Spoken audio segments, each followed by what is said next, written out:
बिस्मिल्लाहिर्रहमानिर्रहीम। अस्सलाम वालेकुम व्यूवर्स। व्यूवर्स, आज से हम एक नई सीरीज स्टार्ट कर रहे हैं जो है जी Microsoft Access for beginners. Viewers, मेरे अक्सर स्टूडेंट्स जो है ना वो मुझे कहते थे कि सर आप जो है ना हाई लेवल लैंग्वेज या हाई लेवल के जो कोर्सेज़ हैं ना उन पे वीडियो बनाते हैं, लेकिन जो स्टूडेंट अभी लर्निंग प्रोसेस में हैं, जिनको अभी डाटाबेस की इतनी समझ नहीं है, जैसे छोटे छोटे कोर्स होते हैं जैसे माइक्रोसॉफ्ट एक्सेस है, वर्ड है, एक्सेल है, पावर पॉइंट है, उन पे आप वीडियो नहीं बनाते। तो व्यूवर्स, उनकी ख्वाहिश पे मैं आज से एक नई सीरीज स्टार्ट कर रहा हूँ जो है जी Microsoft Access for beginners part 1। तो व्यूवर्स, आज की वीडियो के अंदर जो टॉपिक हम कवर करेंगे वो है जी introduction to Microsoft Access 2013। Viewers, इस सीरीज़ के अंदर हम जिस यानी कि डेटाबेस पे काम करेंगे या डीबीएमएस पे काम करेंगे या जिस सॉफ्टवेयर पे काम करेंगे वो हमारा है जी माइक्रोसॉफ्ट एक्सेस वर्जन 2013।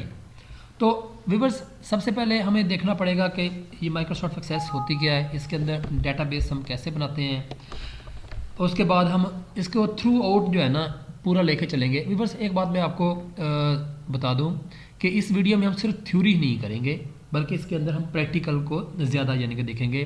ज़्यादातर पर इसमें हम वो चीज़ें जो है ना प्रैक्टिकल तौर पे करके देखेंगे जिनको हम यानी कि थ्योरी में डेटाबेस में हम पढ़ते आए हैं। तो व्यूवर्स, स्टार्ट करते हैं। Microsoft Access is the most popular and powerful database management system. मैंने पहले भी कहा था कि माइक्रोसॉफ्ट एक्सेस एक डेटाबेस मैनेजमेंट सिस्टम है, यानी कि एक पॉपुलर यानी कि पावरफुल डेटाबेस मैनेजमेंट सिस्टम है। It has many built-in features that help the user to create database and to perform different operation on them.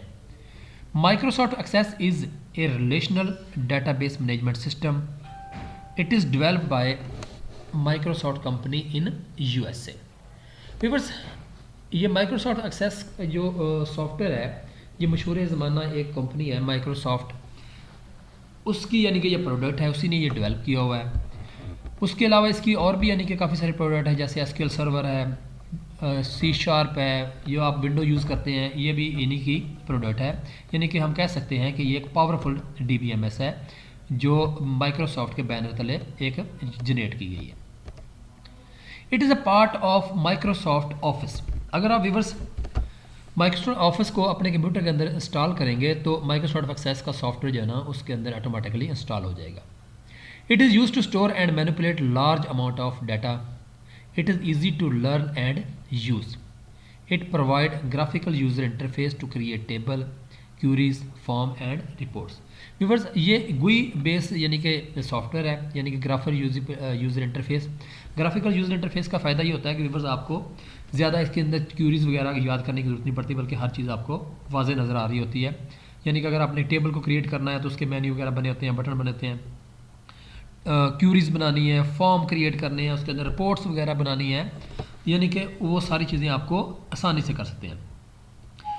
New and non experienced user can easily work in MS Access. इसका सबसे बड़ा फ़ायदा ये है कि अगर एक बंदा अभी यानी कि नया नया कंप्यूटर्स ने स्टार्ट किया सीखना, या नॉन एक्सपीरियंस यानी ऐसे बंदे जिनको अभी किसी चीज़ का एक्सपीरियंस नहीं है, तो वो भी माइक्रोसॉफ्ट एक्सेस को ईजीली जो है इस पर काम कर सकते हैं। अब डेटाबेस की हम थोड़ी सी बात करें, अगर a computer database is a program that tell you store, organise and manipulate data. Database की अगर डेफिनेशन की बात की जाए तो डेटाबेस जो है ना एक प्रोग्राम है जो आपको बताती है कि आपने डाटा को स्टोर कैसे करना है, उसको ऑर्गेनाइज कैसे करना है और उसको मैनिपुलेट कैसे करना है।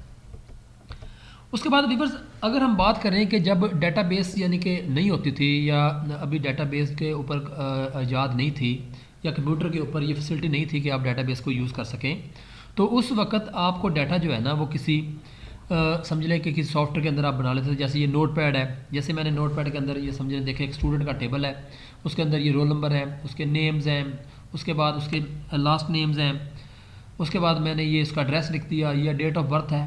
तो इस तरह डाटा जो है ना आपका स्टोर होता था। यानी कि ये देखिए मैंने आपने यानी कि यूज़ किया है नोटपैड को, नोटपैड के ऊपर मैंने एक टेबल सा बना लिया है जिसके अंदर रोल नंबर आ रहे हैं, नेम आ रहे हैं, लास्ट नेम आ रहा है, उसका एड्रेस आ रहा है, उसका डेट ऑफ बर्थ आ रही है। तो ये जब अर्ली डाटाबेस यानी कि इस तरह जो है आप काम करते थे, डाटा को आप स्टोर करते थे।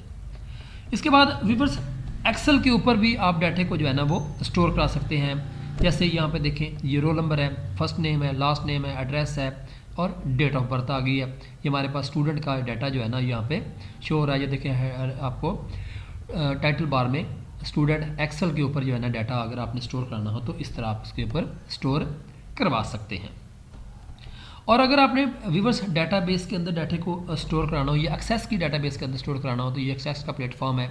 इसके ऊपर देखें, ये कॉलेज की डाटाबेस है और उसके ऊपर स्टूडेंट का ये टेबल हमारे पास शो हो रहा है। और उसके ऊपर ये देखें, स्टूडेंट के टेबल के अंदर उसकी आईडीज़ है, फर्स्ट नेम है, लास्ट नेम है, उसकी क्लास है, उसका एड्रेस है और उसके मार्क्स वगैरह जो है ना वो शो हो रहे हैं।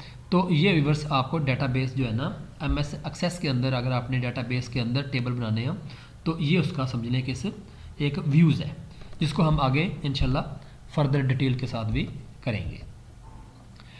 उसके बाद an Access database consist of data and tool to work with that data. तो व्यूवर्स एक्सेस के अंदर जो डाटाबेस होती है वो दो चीज़ों पे मुश्तमिल होती है, एक डाटे के ऊपर और एक उन टूल्स के ऊपर होती है जिनके थ्रू आप काम करके डाटे को आप मैनेज कर सकते हैं। यानी कि व्यूवर्स डाटाबेस का जो मेन मकसद होता है वो डाटे को स्टोर करना, डाटा को मैनिपुलेट करना होता है। लेकिन एक्सेस का सबसे बड़ा फ़ायदा ये होता है कि इसके अंदर काफ़ी सारे टूल्स होते हैं जिनके थ्रू आप डाटे के ऊपर काम कर सकते हैं।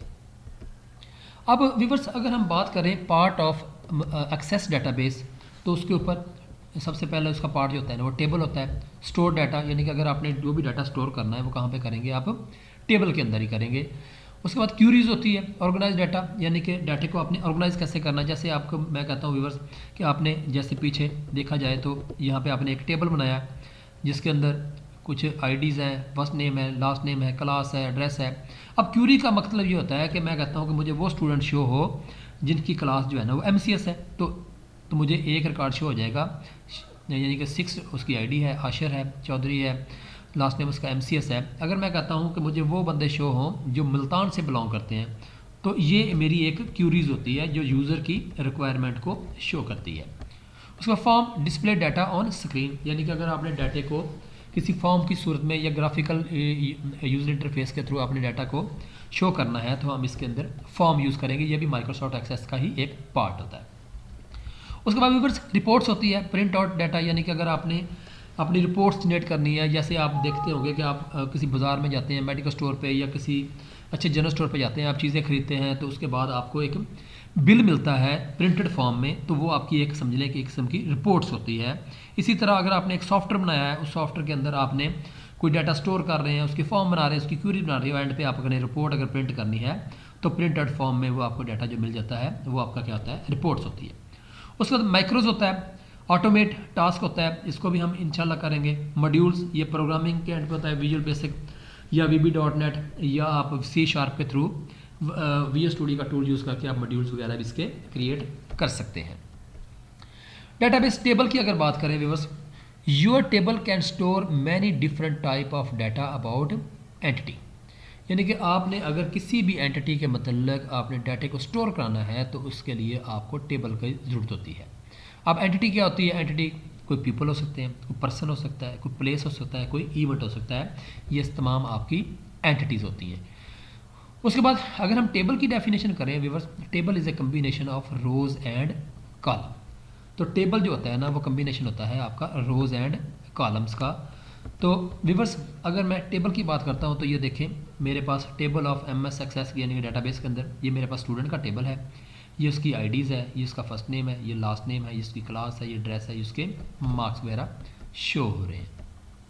अगर व्यूअर्स मैं फील्ड की बात करूं तो लास्ट नेम एक अलग से फील्ड है, फर्स्ट नेम ये भी एक फील्ड है, आईडी एक अलग से फील्ड है, क्लास भी एक फील्ड है, एड्रेस भी एक फील्ड है और मार्क्स भी मेरा एक फील्ड है। ये टेबल की फील्ड कहलाते हैं। ये वाला जो पार्ट है ना आपका जिसको कॉलम कहते हैं ये आपका टेबल का फील्ड कहलाएगा। उसके बाद व्यूअर्स अगर टेबल के रिकॉर्ड की बात करें तो काफ़ी सारे फील्ड अगर इकट्ठे हो जाएं किसी भी एक यानी कि एंटिटी के या एक रिकॉर्ड के तो हम कह देंगे कि वो टेबल का रिकॉर्ड्स है। जैसे मैं कहता हूँ ये 5 आईडी उसकी हफीज़ है, लास्ट नेम इसका रफ़ी है, क्लास उसकी PhD है, मुल्तान से बिलोंग करते हैं, मार्क्स उसके 40 हैं, तो ये उसका एक समझ लें कि टेबल का एक रिकॉर्ड हो रहा है। अगर हम इसको व्यूअर्स वर्टिकली बात करें तो वो आपका फील्ड बन जाएगा, अगर हम उसको हॉरिजॉन्टली बात करें तो ये आपका रिकॉर्ड बन जाएगा। और रिकॉर्ड और फील्ड जो मिलके बनाते हैं आपका एक टेबल जनरेट करते हैं, यानी कि combination of rose and column is called, आपका जो है ना वो बन जाएगा आपका व्यूअर्स टेबल बन जाएगा। उसके बाद व्यूअर्स अगर मैं बात करता हूँ डेटाबेस रिलेशनशिप की, तो व्यूअर्स ये देखें रिलेशनशिप, ये हमारे पास कस्टमर का टेबल है, ये ऑर्डर का टेबल है, ये हमारे पास ऑर्डर डिटेल का टेबल है, तो इनके दरमियान रिलेशनशिप कैम हो रहे हैं। तो ये भी हम इंशाल्लाह आगे वाली वीडियो के अंदर हम इसको डिटेल से हम डिस्कस करेंगे। उसके बाद क्यूरीज़ है, क्यूरीज देखें हमारे पास, मैं कहता हूँ स्टेट के लिहाज से मुझे क्यूरीज चाहिए, तो ये डाटा जो मुझे शो हो रहा है ये स्टेट के लिहाज से मुझे क्यूरीज जो है उसकी शो हो रही है।